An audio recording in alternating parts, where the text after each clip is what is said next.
தமிழ் இலக்கிய பரப்பில் 3 தூதுகள் ரொம்ப சிறப்பாக சொல்லுவான். ஒரு தூது என்னன்னா, விண்ணவர்களை மீட்க கந்தபுராணத்தில் வீரபாகு தூது போகிறான். விண்ணை மீட்க கந்தபுராணத்தில் வீரபாகு தூது போகிறான். ராமாயணத்தில் சீதை என்கிற பெண்ணை மீட்க அனுமன் இலங்கைக்கு தூது போகிறான். மகாபாரத கதையில் பாண்டவர் பூமி என்கிற மண்ணை மீட்க கண்ணபரமாத்மா தூது போகிறான்.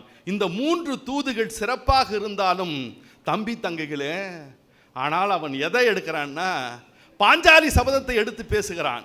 ஏன்னா பாரத மாதாவையே பாஞ்சாலியாக நினைத்தவன் தான் பாரதி. அவளை கூப்பிட்டு பேசுகிறான். அவனை சொல்கிறான், அந்த துச்சாதனன் துரியோதனன் அவையிலே இருக்கிற துச்சாதனன் அவளை இழுத்து வரான். இழுத்து வரும்போது எல்லாரும் வேடிக்கை பார்க்குறான். என்ன கொடுமை இது!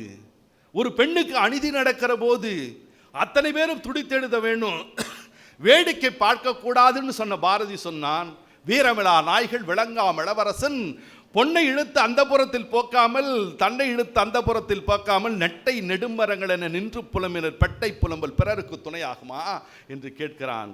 ஏண்டா பாரதி பெண்ணை பற்றி தானே பேச வந்த, பெட்டை புலம்பல்னு ஏன் எழுதுனன்னு சொன்னா, அந்த பெண்ணுக்கு அவமானம் நடக்கிற போது என்ன கொடுமை இது என்றே பார்த்திருந்தனர். வீரமலா நாய்கள் விளங்காம இளவரசன் தன்னை இழுத்து தராதரத்தில் போக்கி பொன்னை அவள் அந்த புறத்தில் சேர்க்காமல் நெட்டை நெடுமரங்கள் என நின்று புலம்பினான்னு சொன்னா, பாரதி அறிவியலை விவசாயத்தை அறிந்திருந்தவன் என்கிற காரணத்தால் சொன்னா, குட்டை மரமாக இருந்தால் அதற்கு கிளைகள் இருக்கும், கிளை கூட கையை வைத்து தடுக்கிறது போல இருக்கும்.